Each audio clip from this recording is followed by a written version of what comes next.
Hello everyone, welcome to Annals Geography classes. In the previous video, we were discuss about the two physiographic divisions of North America, that is, the Eastern Highland and the Central Lowland.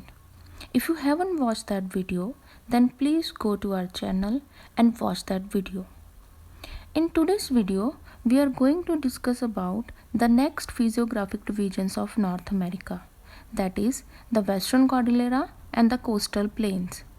So, before we go ahead, please like and subscribe our channel and don't forget to press bell icon for the updates.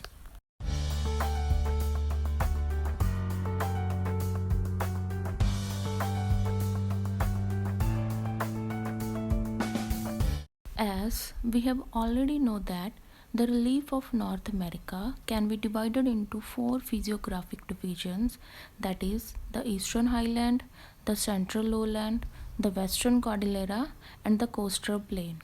In the previous video, we have already studied about the first two physiographic divisions, that is the Eastern Highland and the Central Lowland.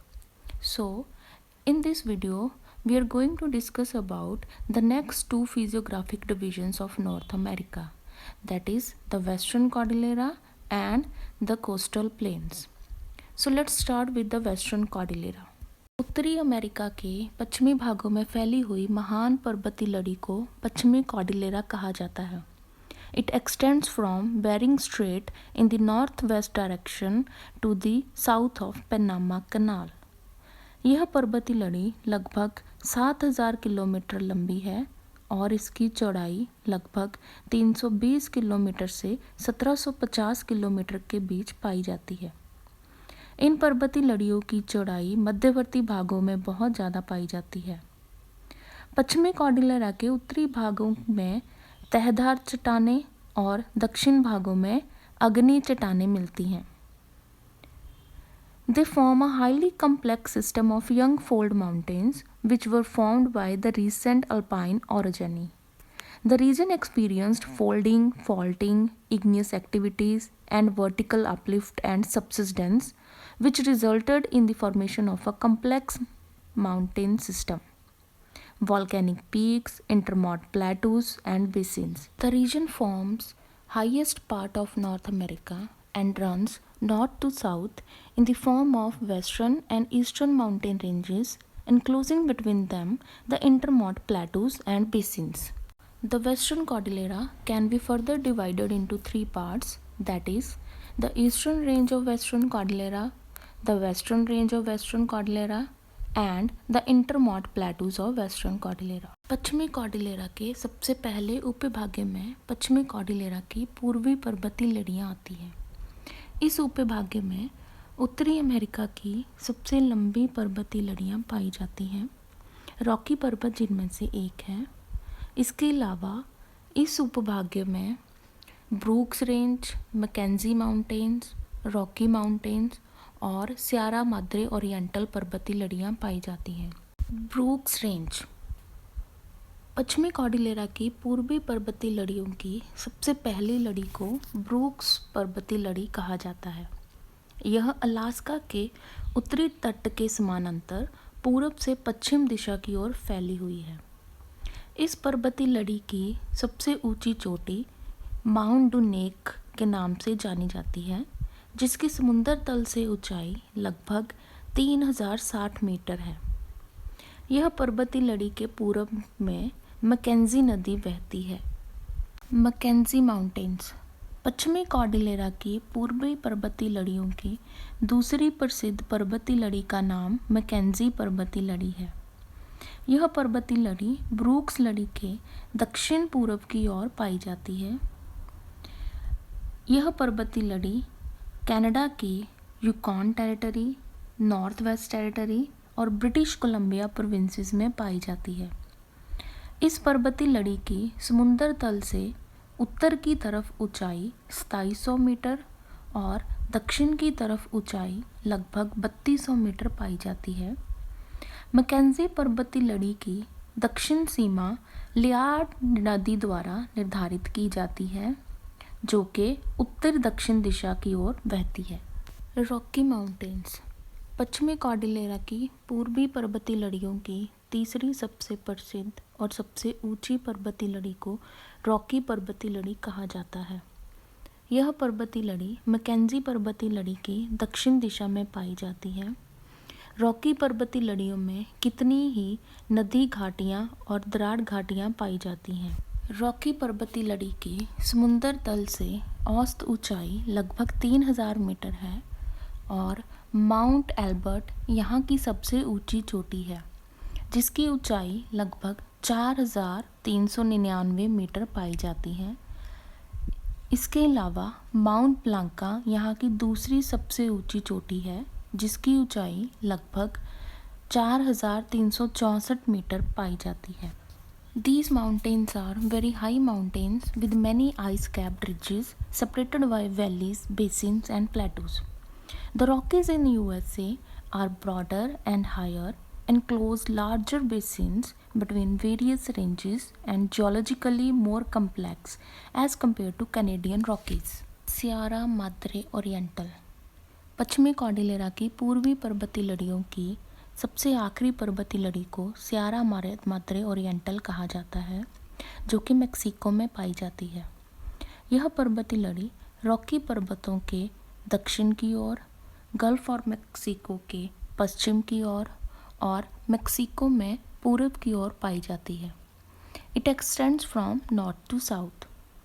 इस पर्वतीय लड़ी की औसत ऊंचाई लगभग 3000 metre है और इस पर्वतीय लड़ी की सबसे ऊंची चोटी का नाम सेरो एल पोटोसी है, जिसकी ऊंचाई लगभग 3721 मीटर है। पश्चिमी कॉर्डिलेरा की दूसरी पर्वतीय लड़ियों को पश्चिमी पर्वतीय लड़ियाँ कहा जाता है, जो कि पश्चिमी कॉर्डिलेरा के पश्चिम की ओर पाई जाती हैं। यह कहना गलत नहीं होगा कि पश्चिमी कॉर्डिलेरा की पश्चिमी पर्वतीय लड़ियाँ कनाडा और यूएसए के पश्चिमी तट के साथ और प्रशांत महासागर के पूर्वी तट के साथ पाई जाती हैं। पश्चिमी कॉर्डिलेरा की पश्चिमी पर्वतीय लड़ियों में Alaska range, coast range, Cascade range, Sierra Nevada mountains और सियारा माद्रे ऑक्सीडेंटल पर्वतीय लड़ियाँ पाई जाती हैं। अलास्का रेंज पश्चिमी कॉर्डिलेरा की पश्चिमी पर्वतीय लड़ियों की सबसे प्रमुख पर्वतीय लड़ी है, जो कि यूएसए की अलास्का स्टेट के दक्षिण तट के साथ पाई जाती है। अलास्का की सबसे ऊंची चोटी का नाम माउंट मैकिनले है, जो कि उत्तरी अमेरिका की भी सबसे ऊंची चोटी है। इस चोटी की ऊंचाई लगभग 6194 मीटर है। इसके अलावा यहाँ पर माउंट लोगान, माउंट स्टेलियस और माउंट रेगल नामी चोटियाँ भी पाई जाती है। कोस्ट रेंज पश्चिमी कॉर्डिलेरा की पश्चिमी पर्वतीय लड़ियों की दूसरी प्रसिद्ध पर्वतीय लड़ी का नाम कोस्ट रेंज है, जो कि कनाडा और यूएसए में पाई जाती है। यह पर्वतीय लड़ी प्रशांत महासागर के तट के काफ़ी नज़दीक उत्तर से दक्षिण दिशा की ओर फैली हुई है। इस पर्वतीय लड़ी की ऊंचाई लगभग 1000 मीटर से 3000 मीटर के बीच पाई जाती है और यहाँ की सबसे ऊंची चोटी का नाम माउंट वेडिंगटन है, जिसकी ऊंचाई लगभग 4040 मीटर पाई जाती है। Cascade and Sierra Nevada mountains पश्चिमी कॉर्डिलेरा की पश्चिमी पर्वतीय लड़ियों की तीसरे सबसे प्रसिद्ध पर्वतों का नाम है Cascade and Sierra Nevada Mountains. Cascade पर्वतीय लड़ियाँ कोस्ट रेंज के पूर्व की ओर पाई जाती हैं। इन पर्वतीय लड़ियों की समुद्र तल से ऊंचाई लगभग 3500 मीटर है और यहाँ की सबसे ऊंची चोटी का नाम माउंट रेनियर है, जिसकी ऊंचाई लगभग 4392 मीटर है और माउंट शेस्टा यहाँ की दूसरी प्रसिद्ध चोटी है, जिसकी ऊंचाई लगभग 4317 मीटर है। सियारा निवेडा माउंटेन्स दुनिया के सबसे लंबे ब्लॉक माउंटेन्स हैं, जो कि यूएसए में पाए जाते हैं, जिनकी लंबाई लगभग 640 किलोमीटर पाई जाती है। सियारा निवेडा माउंटेन्स की सबसे ऊंची चोटी का नाम है माउंट बटिनी, जिसकी हाइट है 4418 मीटर। सियारा माद्रे ऑक्सीडेंटल पश्चिमी कॉर्डिलेरा की पश्चिमी पर्वतीय लड़ियों की आखिरी पर्वतीय लड़ी का नाम सियारा माद्रे ऑक्सीडेंटल है, जो कि मेक्सिको में पाई जाती है। यह पर्वतीय लड़ी मेक्सिको के पश्चिम की ओर और रॉकी पर्वतों के दक्षिण की ओर पाई जाती है। इस पर्वतीय लड़ियों की औसत ऊंचाई लगभग 2500 मीटर है और यहाँ की सबसे ऊंची चोटी का नाम है सेरो मोहिनोरा, जिसकी ऊंचाई लगभग 3300 मीटर है। पश्चिमी कॉर्डिलेरा की अंतर पर्वतीय पठारें। पश्चिमी कॉर्डिलेरा की पश्चिमी पर्वतीय लड़ियों और पूर्वी पर्वतीय लड़ियों के मध्यवर्ती भागों में अंतर पर्वतीय पठारें पाई जाती हैं, जिनमें से अलास्का की पठार, कोलंबिया की पठार, ग्रेट बेसिन और कोलोराडो की पठार प्रसिद्ध हैं। अलास्का की पठार। अलास्का की पठार यूएसए की अलास्का स्टेट में पाई जाती है। यह पठार ब्रूक्स रेंज और अलास्का पर्वतीय रेंजों के मध्यवर्ती भागों में पाई जाती है। इस पठार में यूकॉन नामी नदी के बहने के कारण इस पठार को यूकॉन की पठार भी कहा जाता है।